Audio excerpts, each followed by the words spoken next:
Hello guys, your पाठशाला with Ashok में आपका स्वागत है। आज हम एक ऐसे टॉपिक का अध्ययन करने जा रहे हैं जिसे हम रोज आसमान में देखते हैं, लेकिन उसका विज्ञान बहुत कम लोग समझते हैं। उसका नाम है बादल। बादल केवल आसमान में तैरने वाली सफ़ेद आकृति नहीं है, बल्कि यह जल चक्र का एक महत्वपूर्ण हिस्सा है जो वर्षा और मौसम को प्रभावित करते हैं। आज की इस क्लास में हम विस्तार से समझेंगे कि बादल क्या होते हैं, इनका निर्माण कैसे होता है, बादल कितने प्रकार के होते हैं तथा ये वर्षा कैसे कराते हैं। इसके साथ साथ हम इस क्लास के एंड में कुछ ऑब्जेक्टिव टाइप क्वेश्चन भी करेंगे जो प्रीवियस ईयर एसएससी, बैंक और रेलवे की एग्जाम में पूछे गए हैं। मैं आपको गारंटी देता हूं, अगर आप इस क्लास में एंड तक बने रहते हैं तो बादल से रिलेटेड कोई भी क्वेश्चन आपका एग्जाम में गलत नहीं होगा। तो चलिए स्टार्ट करते हैं आज की हमारी क्लास बादल। सबसे पहले बात करते हैं कि बादल होता क्या है। तो बादल वायुमंडल में जल कणों या बर्फ के क्रिस्टलों का संचय है। क्या है? जो बादल होते हैं वो वायुमंडल में या तो जल कण या जो बर्फ के क्रिस्टल होते हैं उनका क्या रहता है, संचय है, और वे हवा में तैरते हैं। तो सूर्य द्वारा गर्म होने पर जलवाष्प ऊपर उठती है और ठंडी होती है, उसके बाद में संघनित होकर क्या बनाती है, बादल बनाती है। तो जब सूर्य का प्रकाश पड़ता है तो जो पानी होता है वो जलवाष्प के रूप में ऊपर की तरफ उड़ता है। जब पानी ऊपर की तरफ उड़ता है तो उसके बाद में ठंडा होने के बाद क्या हो जाता है, संघनन हो जाता है, और संघनन होकर क्या बना लेते हैं, बादल बना लेते हैं। तो बादल होते हैं वो वायुमंडल में जलकण या बर्फ के क्रिस्टलों का संचय है और ये हवा में तैरते हैं।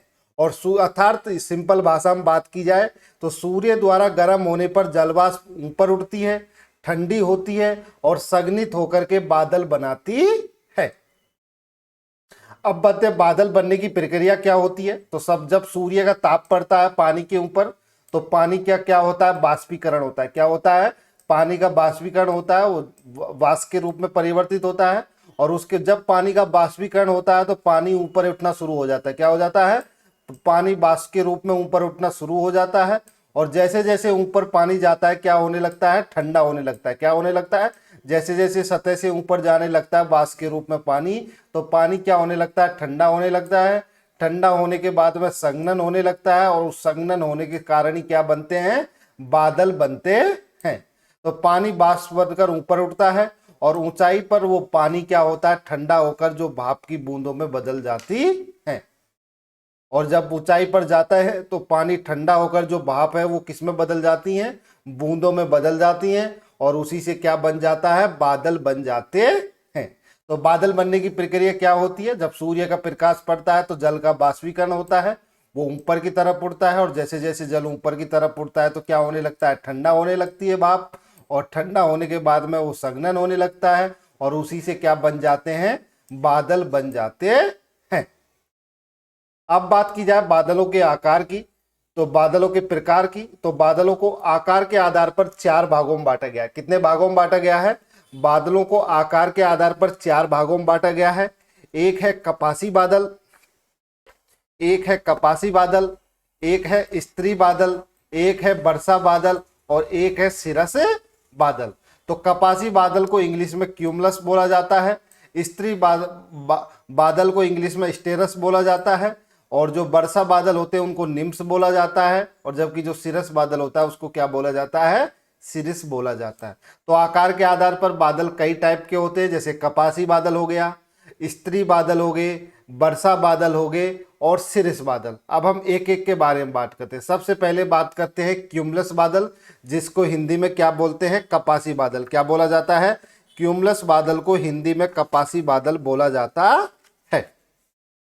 तो सबसे पहले बात करते हैं हम क्यूमुलस बादल, जिसको हिंदी में क्या बोला जाता है, कपासी बादल कहते हैं। तो इनका जो आकार होता है वो कैसा होता है, कपास की तरह होता है। कैसा होता है, इनका जो आकार होता है वो कपास की तरह होता है। इनका जो आधार होता है वो समतल फ्लैट होता है, और जबकि इसका जो ऊपरी भाग है वो सूजा हुआ रहता है। कैसा रहता है, इसका जो ऊपरी भाग है वो सूजा हुआ पफी टाइप का रहता है, और इसी को क्या बोलते हैं, कपासी बादल, क्योंकि इसकी आकृति कैसी होती है, कपास जैसी होती है। तो इसकी पहचान क्या है, रुई के समान फूले हुए जो बादल होते हैं वो क्या कहलाते हैं, कपासी बादल कहलाते हैं। तो ये रुई के समान फूले हुए होते हैं। जो नीचे से समतल और ऊपर से कैसे होते हैं, गोल होते हैं और सूजा हुआ दिखाई देता है। तो कपासी बादल नीचे से आपको समतल दिखाई देते हैं, लेकिन ऊपर से कैसे रहते हैं, गोल रहते हैं और सूजे हुए दिखाई देते हैं। बनने का कारण क्या है, तो संवहन के कारण गर्म हवा ऊपर उठती है और ठंडी होकर के क्या बनाती है, बादल बनाती है।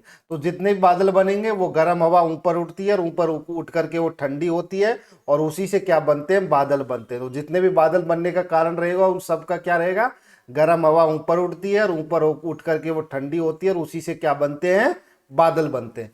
अब मौसम पर इसका क्या प्रभाव पड़ता है, तो आमतौर पर साफ मौसम का संकेत देते हैं। किसका संकेत देते हैं, आमतौर पर जो कपासी बादल जिनको हम क्यूमुलस क्लाउड भी बोला जाता है, ये आमतौर पर साफ मौसम का संकेत देते हैं। यदि ये अधिक विकसित हों तो तूफानी बादल भी बन सकते हैं। तो अगर ये अधिक विकसित हो जाए, ये जो कपासी बादल बहुत ज़्यादा हो जाए आसमान में, तो वो किसका कारण भी बन सकते हैं, तूफानी बादल भी बन सकते हैं। तो क्यूमुलस बादल को हम कपासी बादल भी कहते हैं। इनका आधार समतल होता है, ये रुई के समान फूले हुए रहते हैं। नीचे का आधार समतल और ऊपर से गोल सूजा हुआ रहता है। कारण इनका वही होता है, संवहन के कारण गर्म हवा ऊपर उठती है और ठंडी होकर के बादल बनाती है। मौसम पर प्रभाव तो आमतौर पर साफ मौसम का संकेत देते हैं। यदि अधिक विकसित हो तो तूफानी बादल भी बन सकते हैं। नेक्स्ट, तो अभी हमने कपासी बादल के बारे में पढ़ा। अब हम बात करते हैं स्त्री बादल की। किसकी बात करते हैं, स्त्री बादल की, जिसको इंग्लिश में स्ट्रेस ट्रस्ट बोला जाता है। क्या बोला जाता है, स्ट्रस्ट बोला जाता है। तो जो स्त्री बादल होते हैं उनको इंग्लिश में क्या बोलते हैं, स्ट्रेस बादल क्लाउड्स भी बोलते हैं। तो जो दूसरा नंबर का है वो स्त्री बादल है, जिसको इंग्लिश में स्ट्रेट बादल बोलते हैं या स्ट्रेट क्लाउड्स कहते हैं। तो पहचान की क्या होती है, ये परत या चादर जैसा परत होता है जो पूरे आकाश को ढक लेती है। तो जो स्ट्रेट्स बादल होते हैं जिनको स्त्री बादल बोलते हैं, ये परत या चादर जैसी परत होती है जो पूरे आकाश को क्या कर लेती है, ढक लेती है। बनने के कारण भी सेम ही होता है, हवा धीरे धीरे ऊपर उठती है और एक बड़े क्षेत्र में समान रूप से संघनित होती है। मौसम पर क्या प्रभाव पड़ता है, तो आकाश बादल में छाए रहते हैं और इससे हल्की बूंदाबांदी हो सकती है। तो जो स्ट्रेट्स क्लाउड्स होते हैं जिसको स्त्री बादल बोला जाते हैं, इसमें क्या होता है, ये पूरे आसमान में छाए हुए रहते हैं और सूर्य कैसा दिखाई देता है, धुंधला दिखाई देता है। और इसमें जो सूर्य होता है वो कैसा दिखाई देता है, स्ट्रेट्स बादल में जो सूर्य होता है जिसको हम स्त्री बादल बोलते हैं, उसमें जो सूर्य वो धुंधला दिखाई देता है और ये बादल की पूरी परत आसमान में छाई हुई रहती है। और ये भी इसके बनने का कारण भी हवा धीरे धीरे ऊपर उठती है और एक बड़े क्षेत्र में समान रूप से संघनित होती है। और इसका मौसम पर क्या प्रभाव पड़ता है, तो आकाश में बादल छाए रहते हैं और हल्की बूंदाबांदी हो सकती है। नेक्स्ट, अब बात करते हैं वर्षा बादल की। किसकी बात करते हैं, वर्षा बादल की, जिसको इंग्लिश में बोला जाता है निम्बस। क्या बोला जाता है, निम्बस। तो निम्बस बादल जिसको हम वर्षा बादल भी बोलते हैं, जब भी अगर किसी वर्ष के साथ निम्बस जुड़ा हुआ है क्लाउड्स के साथ, तो इसका मतलब क्या है, वो वर्षा करने वाले बादल है। कौन से बादल हैं, वर्षा करने वाले बादल हैं। तो निम्स बादल की पहचान क्या होती है, जिनको हम वर्षा बादल कहते हैं, तो ये गहरे काले या ग्रे रंग के मोटे और भारी बादल होते हैं। तो जो निम्स बादल जो वर्षा करने वाले बादल होते हैं, ये गहरे काले या ग्रे रंग के होते हैं और ये मोटे और भारी बादल होते हैं। इनके निर्माण का कारण क्या होता है, तो जब बहुत अधिक आर्द्रता जमा होती है तो पानी की बूंदें बड़ी और भारी हो जाती हैं। तो जब आप बहुत ज्यादा आर्द्रता हो जाती है तो पानी की बूंदें क्या हो जाती हैं, बड़ी और भारी हो जाती है। उन्हीं से ये निम्स बादल जिनको हम वर्षा बादल कहते हैं उनका क्या होता है, निर्माण होता है। अब मौसम पर इनका क्या प्रभाव पड़ता है, तो निरंतर और व्यापक वर्षा होती है और वर्षा लंबे समय तक जारी रह सकती है। तो निम्स बादलों का अगर मौसम पर प्रभाव की बात की जाए तो इससे निरंतर या व्यापक वर्षा होती है और वर्षा लंबे समय तक जारी रह सकती है। और इन बादलों को क्या बोला जाता है, निम्स बादल बोले जाते हैं। ये गहरे काले या ग्रे रंग के होते हैं, मोटे और भारी बादल होते हैं और इनसे क्या होती है, निरंतर वर्षा होती है और इसमें बहुत अधिक आर्द्रता होती है, जिसके कारण पानी की बूंदें बड़ी और भारी हो जाती है। अब बात करते हैं सिरस बादल की। किसकी बात करते हैं, सिरस बादल की। हमने कपासी बादल की बात की, स्त्री बादल की बात की, वर्षा बादल की बात की, अब बात करते हैं सिरस बादल की। किसकी बात करते हैं? सिरस बादल की। तो सिरस बादल क्या होते हैं? तो ये पतले बादल होते हैं और सबसे ज्यादा ऊंचाई पर होते हैं। क्या होते हैं? सबसे ऊपर जो बादल यही होते हैं जिनको, ये बहुत ही पतले बादल होते हैं और सतह से ये बहुत ऊपर रहते हैं। ये पतले धागेनुमा या पंखदार सफेद बादल हैं।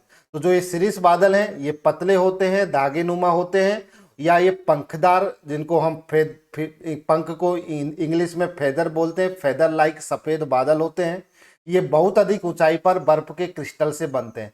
और ये सिरिस बादल होते हैं, ये बहुत अधिक ऊंचाई पर होते हैं और ये बर्फ के क्रिस्टल से बनते हैं। मौसम पर इनका प्रभाव क्या पड़ता है? तो आमतौर पर साफ मौसम का संकेत देते हैं, कभी कभी भविष्य के मौसम परिवर्तन का भी संकेत देते हैं। तो आमतौर पर ये साफ मौसम का संकेत देते हैं, लेकिन कभी कभी भविष्य के मौसम में के जो परिवर्तन है उसका भी क्या दे देते हैं? ये संकेत दे देते हैं। तो जो सिरिस बादल होते हैं ये सबसे अधिक ऊंचाई पर बर्फ के क्रिस्टल से बनते हैं। इनकी ऊंचाई सभी बादलों में सबसे ऊपर होती है जमीन से, और आमतौर पर ये साफ मौसम का संकेत देते हैं, लेकिन कभी कभी भविष्य के मौसम परिवर्तन का भी संकेत देते हैं। आपने जब सुबह सुबह आपने जब खड़े हुए होंगे, जब इस तरह के बादल आसमान में देखे होंगे, ऐसे थोड़े से पतले पतले से रेसे टाइप के बादल होते हैं, इन्हीं को क्या बोला जाता है? सिरिस बादल बोला जाता है। तो मैंने आपको 3 तरह के बादलों के आकार के आधार पर 4 टाइप को आपको बताया था कि कुछ बादलों के आकार के आधार पर कई टाइप में बांटा गया है। जैसे कपासी बादल हो गया, स्त्री बादल हो गए, वर्षा बादल हो गए और पच्छाप बादल हो गए। पच्छाप बादल होते हैं, इन्हीं को क्या बोला जाता है? स्त्री बादल बोला जाता है, क्योंकि ये कहाँ होते हैं? सबसे ज्यादा ऊंचाई पर होते हैं। और इन्हीं पच्छाप बादल को ही क्या बोला जाता है? स्त्री बादल कहते हैं। तो कपासी बादल की पहचान क्या होती है?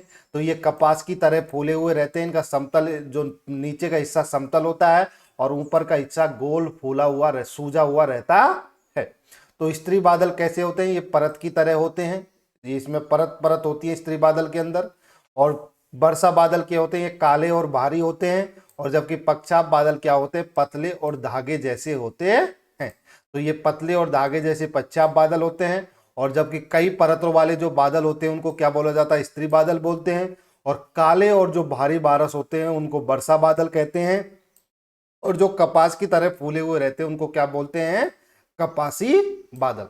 अब बनने का कारण क्या है? तो कपासी बादल का गर्म हवा का ऊपर उठना संवहन के कारण, और स्त्री बादल धीरे धीरे ऊपर उठती हवा के कारण बनते हैं। और वर्षा बादल ये उच्च आर्द्रता के कारण बनते हैं। और पच्छाप बादल ये उच्च ऊंचाई पर बर्फ के कण से बनते हैं। अब बात की जाए प्रभाव की, तो जब कपासी बादल रहता है तो आमतौर पर यह साफ मौसम का संकेत होता है। स्त्री बादल में बादल छाए हुए रहते हैं और इसके अंदर सूरज क्या रहता है? छिपा हुआ रहता है। क्या रहता है? सूरज आपको स्त्री बादल के अंदर धुंधला दिखाई देता है। वर्षा बादल इसके अंदर इस तरह का जब होता है तो मौसम पर क्या होता है? लगातार बारिश होती है। और जब पच्छाप बादल होते हैं तो ये किसका संकेत होते हैं?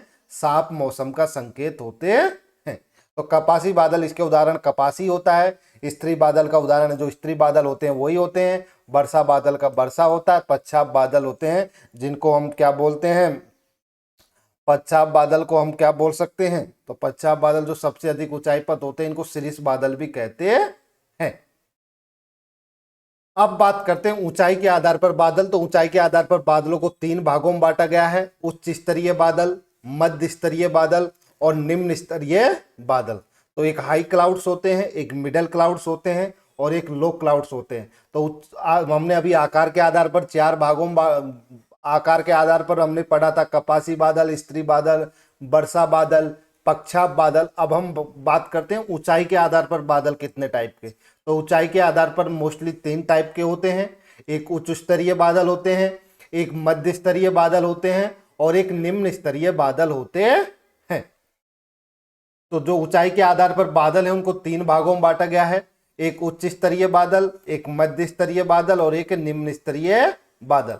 तो जो निम्न स्तरीय बादल होते हैं ये 0 से 2 किलोमीटर तक होते हैं। कहाँ होते हैं? जमीन से ऊपर की ओर 0 से 2 किलोमीटर तक होते हैं। ये घने और मोटे होते हैं। इनके अंदर पानी की बूंदें होती हैं और इन्हीं से क्या होती है? बारिश होती है। तो जो निम्न स्तरीय बादल हो जो 0 से 2 किलोमीटर तक होते हैं ये घने और मोटे होते हैं। इनके अंदर पानी की बूंदें होती हैं। बनावट पानी की बूंदों से ये बनते हैं और ये क्या कराते हैं, बारिश कराते हैं। अगर नाम की बात की जाए तो इसके अंदर स्टेटस, निम्बो स्टेटस और स्ट्रेटोक्यूमुलस आते हैं। तो निम्न स्तरीय बादल कौन कौन से होते हैं, स्टेटस, निम्बो स्टेटस और स्ट्रेटोक्यूमुलस। ये याद रखिए, एग्जाम में कई बार इनको नाम को पूछ लिया जाता है। दूसरा बात करते हैं मध्य स्तरीय बादल। तो ये 2 किलोमीटर से 6 किलोमीटर के बीच में पाए जाते हैं। ये हल्के बोरे बोरे होते हैं और ये जल और बर्फ से बने होते हैं। किससे बने होते हैं, जल और बर्फ से बने होते हैं। मध्य स्तरीय बादल के कारण मौसम में क्या होता है, बदलाव होते हैं। इसके कारण क्या होता है, मौसम में बदलाव होता है। इसके अंदर अल्टोस्टेट्स और अल्टोक्यूमुलस आते हैं। तीसरा होता है उच्च स्तरीय बादल, जो 6 से 13 किलोमीटर तक पाए जाते हैं। और ये सबके सब बादल किसके अंदर पाए जाएंगे, आपको क्षोभ मंडल के अंदर। किसके अंदर पाए जाते हैं, ये सबके सब क्षोभ मंडल के अंदर पाए जाते हैं। तो उच्च स्तरीय बादल है वो 6 से 13 किलोमीटर तक पाया जाता है। ये पतले सफेद होते हैं, बर्फ के कण के बने होते हैं। इनके कोई वर्षा नहीं होती है। जो ये बादल होते हैं इनसे क्या होती है, जो उच्च स्तरीय बादल होते हैं इनसे कोई वर्षा नहीं होती है। इससे क्या नहीं होती है, कोई भी वर्षा नहीं होती है। और इसके अंदर सिरस, सीरो स्टेटस और सीरो क्यूमुलस, ये बहुत इंपॉर्टेंट है। इसके अंदर ये सिरिस तो बहुत इंपॉर्टेंट है, ये याद रखिए। ये आपको बिल्कुल पतला सा दिखाई देता है ना, पंखों जैसा, इसी को सिरिस बोलते हैं। तो ये याद रखिए, एग्जाम में कई बार पूछा जाता है। सिरिस और स्टेटस ये एग्जाम में कई बार पूछे जाते हैं। और जब किसी के साथ निम्बो जुड़ा हुआ है तो इसका मतलब वो किस टाइप के हैं, वर्षा कराने वाले। तो ऊंचाई के आधार पर 3 भागों में बांटा गया है। एक उच्च स्तरीय है जो 6 से 13 किलोमीटर के होते हैं। ये पतले और सफेद होते हैं, बर्फ के कण से बनते हैं और कोई इनके अंदर वर्षा नहीं होती। जबकि मध्य स्तरीय बादल 2 से 6 किलोमीटर के बीच रहते हैं। ये हल्के भूरे रहते हैं, इसके अंदर जल और बर्फ से ये बनते हैं और इसमें मौसम में क्या होता है, बदलाव होता है। जबकि निम्न स्तरीय बादल जो 0 से 2 किलोमीटर तक रहते हैं, ये घने और मोटे रहते हैं। इनके अंदर पानी की बूंदें होती हैं और इससे क्या होती है, बारिश होती है। और इसके एग्जाम्पल क्या है, स्टेटस, नीमो स्टेटर और स्ट्रेटोक्यूमुलस। ये एग्जाम्पल याद रखिए, एग्जाम में पूछे जाते हैं। जो उच्च स्तरीय बादल हैं उसके एग्जाम्पल सिरस, सीरो स्टेटस और सीरो क्यूमुलस है। इसमें सब में एस जुड़ा हुआ है शुरू में, तो यहाँ पे इससे भी याद रख सकते हैं इसको। जब अगर शुरू में से आ रहा है तो वो सबसे ऊपर है, और जब शुरू में ए आ रहा है तो वो कौन से होते हैं, मध्य स्तरीय होते हैं। तो अल्टो स्टेटस और अल्टो क्यूमुलस मध्य स्तरीय हो गए। और उसके अलावा जितने स्टेटस, नीमो स्टेटस और स्टेटो क्यूमुलस है, ये किसके अंदर आते हैं, निम्न स्तरीय बादल के अंदर आते हैं। अब बात करते हैं बादलों से रिलेटेड कुछ इंपॉर्टेंट फैक्ट। जैसे बादलों को मापा किसे जाता है, तो बादलों को किसके द्वारा मापा जाता है, ऑक्टास स्केल के द्वारा। किसके द्वारा मापा जाता है, ऑक्टास स्केल के द्वारा मापा जाता है बादलों को। तो आकाश में बादलों के आवरण को 0 से 8 के पैमाने पर मापा जाता है। तो आसमान में कितने बादल हैं उसको मापने का जो पैमाना होता है वो ऑक्टास स्केल होता है। इसमें 0 से 8 तक क्या लिखा होता है, मापन होता है, उसके आधार पर ही मापा जाता है। अगर 0 आता है इस ऑक्टास स्केल पर तो इसका मतलब क्या होता है, साफ आकाश है। किसकी बात करता है, अगर जब 0 आता है पैमाने पर तो इसका मतलब आकाश साफ है ऑक्टा स्केल पर। और जब अगर 8 दिखाई देता है ऑक्टा स्केल पर तो इसका मतलब पूरी तरह से बादल छाए हुए हैं। तो जब ऑक्टा स्केल पर 0 होता है तो इसका मतलब आसमान बिल्कुल साफ है। और जैसे जैसे 0 से 1, 2, 3, 4 जैसे जैसे आप बढ़ते जाओगे वैसे वैसे आसमान में बादल क्या होते हैं, बढ़ते जाते हैं। और अगर ऑक्टा स्केल पर 8 आ रहा है पैमाने पर तो इसका मतलब होता है पूरी तरह से बादल क्या हुए हैं, छाए हुए हैं। जब इस पे 0 आता है तो इसका मतलब मौसम बिल्कुल साफ है, आकाश में कोई बादल नहीं है। और जब इस पर 8 आता है तो 8 का मतलब हो जाता है कि पूरी तरह से आसमान में क्या छाए हुए हैं, बादल छाए हुए हैं। एक होता है नेफोमीटर, तो बादलों की दिशा और गति मापने के लिए उपयोग किया जाता है। जो नेफोमीटर होता है वो किसकी बात करता है, बादलों की दिशा की और उनकी गति मापने के लिए उपयोग में लिया जाता है। और जबकि ऑक्टा स्केल किसकी बात करता है, आसमान में कितने बादल हैं, कहाँ पर बादल छाए हुए हैं या नहीं छाए हुए, उसकी बात ऑक्टा स्केल पैमाने से होती है। जबकि नेफोमीटर से क्या होता है, बादलों की दिशा और गति मापने के लिए उपयोग में लिया जाता है। अब बात करते हैं बादल का फटना और झंझावट में क्या अंतर है। जो बादल का फटना होता है उसको इंग्लिश में क्लाउड बर्स्ट कहते हैं, और जबकि झंझावत होती है उसको इंग्लिश में थंडर स्टॉर्म कहते हैं। तो बादल फटने का मतलब क्या होता है, जिसको इंग्लिश में क्लाउड बर्स्ट बोलते हैं, तो कम समय में मतलब लगभग 1 घंटे में जब 100 mm से अधिक वर्षा हो जाती है उसी को क्या बोला जाता है, बादल का फटना बोला जाता है। क्या बोला जाता है, जब कम समय लगभग 1 घंटे में 100 mm से अधिक जब वर्षा हो जाती है तो उसी को क्या बोला जाता है, बादल का फटना बोला जाता है। तो सीमित क्षेत्र में इसके कारण अत्यधिक बारिश होती है और ये अक्सर पहाड़ी क्षेत्रों में होता है। तो जब कम समय में लगभग 1 घंटे में जब 100 mm तक बारिश हो जाती है, 100 mm से अधिक तक, तो उसी को बादल फटना कहते हैं। ये सीमित क्षेत्र में जब अत्यधिक बारिश होती है इसके कारण, और अक्सर ये पहाड़ी क्षेत्रों में होता है। एक होता है झंझावत। तो जब तेज हवा, बिजली और गरज के साथ में वर्षा होती है तो उसी को क्या बोलते हैं, झंझावत बोलते हैं। तो जब तेज हवा चलती हो, उसके साथ में बिजलियां गरजती हो और उसके साथ जो वर्षा होती है उसी को क्या बोला जाता है, झंझावत, जिसको इंग्लिश में थंडर स्टॉर्म कहते हैं। इसके अंदर ओलावृष्टि और तूफान का कारण बन सकता है। तो जो झंझावत होता है जिसको थंडर स्टॉर्म बोलते हैं, ये ओलावृष्टि और तूफान का कारण बन सकता है। तो बादल फटना जब कम समय में 1 घंटे में 100 mm से अधिक की वर्षा हो रही हो, और झंझावत क्या होता है, जब तेज हवा, बिजली और गरज के साथ में जो वर्षा होती है उसी को क्या बोलते हैं, झंझावत कहते हैं। तो अभी तक हमने बादलों के बारे में पूरा अच्छे से डिटेल में पढ़ा। अब हम इससे रिलेटेड कुछ क्वेश्चन करेंगे जो प्रीवियस ईयर एसएससी, बैंक और रेलवे की एग्जाम में पूछे गए हैं। सबसे पहले बादल क्या होते हैं, तो बादल क्या होते हैं, जल की जो बूंदों का समूह होता है उसी को क्या बोलते हैं, बादल कहते हैं। तो बादल जल की सूक्ष्म बूंदों या बर्फ कणों से बनते हैं। बादल बनने की प्रक्रिया क्या कहलाती है, तो बादल किससे बनते हैं, संघनन से बनते हैं। किससे बनते हैं, संघनन से बनते हैं। तो जब जलवाष्प ठंडी होती है तो उसी से किस में बदल जाती है, वो बूंदों में बदल जाती है। किस में बदल जाती है, जब जलवाष्प ठंडी होती है तो जब ऊपर जाती है तो जलवाष्प धीरे धीरे ठंडी होती है, और ठंडी होने से उसका क्या होने लगता है, संघनन होने लगता है। क्या होने लगता है, संघनन होने लगता है, और उसी से क्या बन जाते हैं, बादल बनते हैं। इस प्रकार के बादल सबसे नीचे होते हैं। तो सबसे नीचे जो बादल होते हैं वो कौन से होते हैं, स्टेटस होते हैं। कौन से होते हैं, अगर ऑप्शन के अकॉर्डिंग बात की जाए तो जो स्टेट्स बादल हैं वो क्या होते हैं, सबसे नीचे। ये बहुत इंपॉर्टेंट, याद रखिए। स्टेट्स और ये सिरस तो बहुत इंपॉर्टेंट है, सिरस सबसे ऊपर होते हैं जबकि स्टेट्स क्या होते हैं, सबसे नीचे होते हैं। ये याद रखिए, एग्जाम में कई बार पूछा जाता है। तो किस प्रकार के बादल सबसे नीचे होते हैं, तो स्टेट्स बादल निचली परत में होते हैं। क्यूमुलस बादल कैसे दिखते हैं, तो जो क्यूमुलस बादल होते हैं वो कैसे दिखते हैं, रुई जैसे देखते हैं। जो कपासी बादल भी बोला जाता है, जो कपासी बादल होता है उन्हीं को इंग्लिश में क्यूमुलस बोला जाता है, क्यूमुलस क्लाउड। तो ये किस तरह के होते हैं, ये रुई जैसे होते हैं। सिरस बादल कहाँ बनते हैं, तो सिरस बादल है वो कहाँ बनते हैं, सबसे अधिक ऊंचाई पर बनते हैं। तो ये बहुत अधिक ऊंचाई पर बनते हैं, और ये धागे की तरह कैसे होते हैं, पतले होते हैं। वर्षा कराने वाले बादल कौन से होते हैं, तो जब किसी में निम्स जुड़ा हुआ है तो उसका मतलब वो वर्षा कराने वाले ही होते हैं।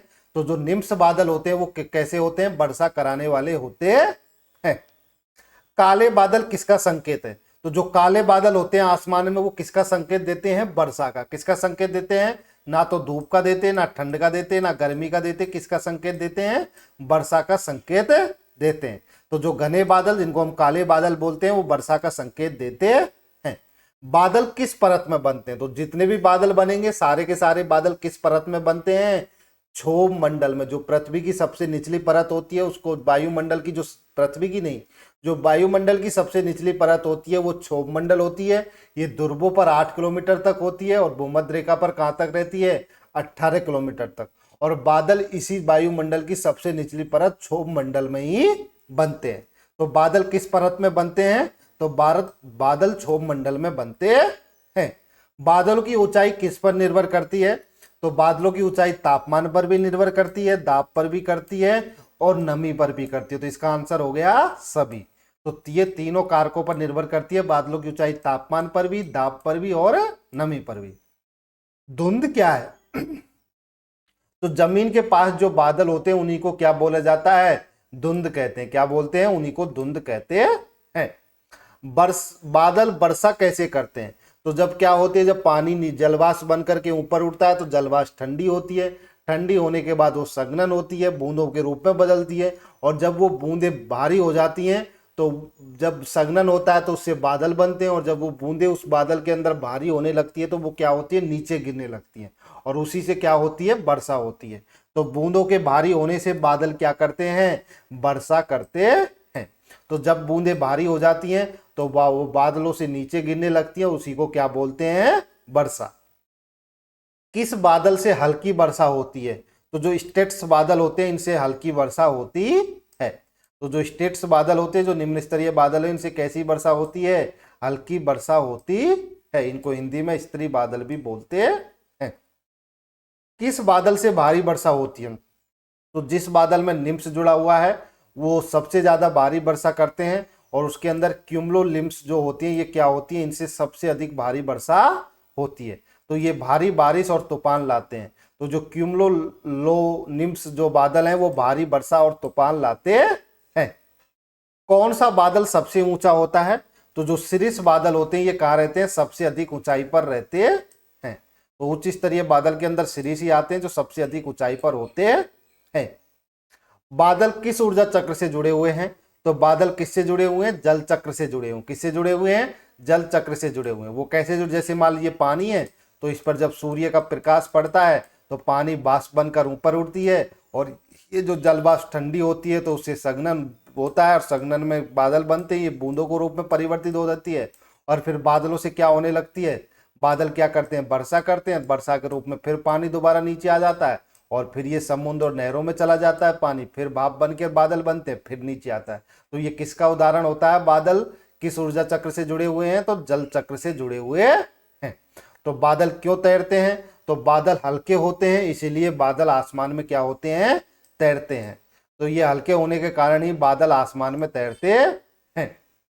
Thank you for watching this video. अगर आपको ये वीडियो अच्छी लगे तो वीडियो को लाइक कीजिए, अपने दोस्तों के साथ में शेयर कीजिए, और अगर चैनल पर पहली बार आए हो तो चैनल को सब्सक्राइब कर लीजिए। Thank you all of you.